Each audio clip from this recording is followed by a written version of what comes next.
Bonsoir Jean-Rémy, on Bonsoir l'évoquait Thomas. dans la revue de presse, ouverture ce matin à Paris du IG8, un rendez-vous avec les grands noms du web. Effectivement, et c'est une première, un forum où l'on parle d'Internet avec des tables rondes qui réunissent les patrons de Facebook ou encore de Google. C'est Nicolas Sarkozy lui-même qui a ouvert ce rendez-vous. Il a salué, je cite, un vecteur des libertés d'une puissance inédite, tout en plaidant pour le respect du droit et de la morale. Il a appelé à un minimum de règles sur la toile. Internet et contrôle, deux mots difficiles à concilier pour les patrons du web. Écoutez.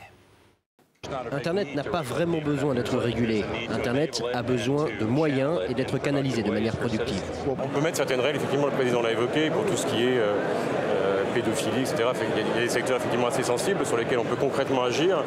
Maintenant, contrôler les contenus, ça me paraît relativement utopique.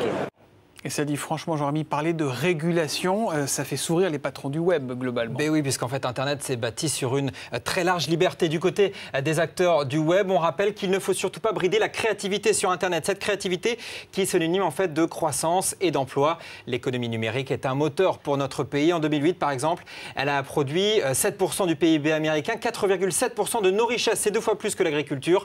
L'enjeu est là. Et selon le cabinet McKinsey, les entreprises qui intègrent Internet dans leurs pratiques ont une rentabilité qui progresse de 15%. C'est donc très important. À propos de rentabilité et de chiffres, ça coûte combien d'organiser un grand raout comme un IG8 comme ça? Est-ce qu'on le sait? Eh oui, on le sait. Ça coûte 3 millions d'euros. C'est organisé par le français Publicis. Et ça fonctionne en fait grâce à des sponsors privés, des marques qui ont payé entre 100 000 et 500 000 euros pour avoir leur logo sur la toile. La bonne nouvelle, c'est donc que l'État ne versera pas un centime. La seule participation est la mise à disposition du jardin des Tuileries, mais pas de cash apporté par l'État. Contrairement au vrai G8 qu'on organise à Deauville à partir de jeudi. L'écho en bref. Et on continue de parler d'Internet et des contenus, toujours à la une, avec Dailymotion qui envisage de lancer une offre payante sur son site de partage de vidéos. Un projet auquel croit France Télécom, premier actionnaire de Dailymotion.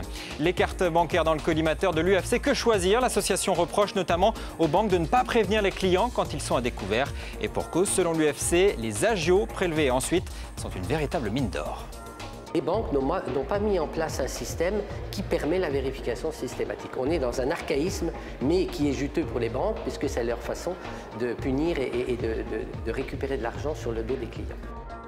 L'écho en plus, Jean-Rémy, c'est l'ancien patron de Vinci condamné pour sa retraite dorée. Effectivement, la justice a tranché. Antoine Zacharias est condamné en appel pour sa retraite dorée, condamné pour abus de pouvoir pour les conditions dans lesquelles il avait préparé son départ à la retraite. La justice lui reproche en fait d'avoir évincé 3 membres du comité de rémunération qui s'opposaient au déplafonnement de son salaire. C'est une première, c'est la première fois qu'un patron du CAC est condamné pour sa retraite dorée. On rappellera quand même qu'il se pourvoit en cassation. Merci Jean-Rémy. Merci Thomas.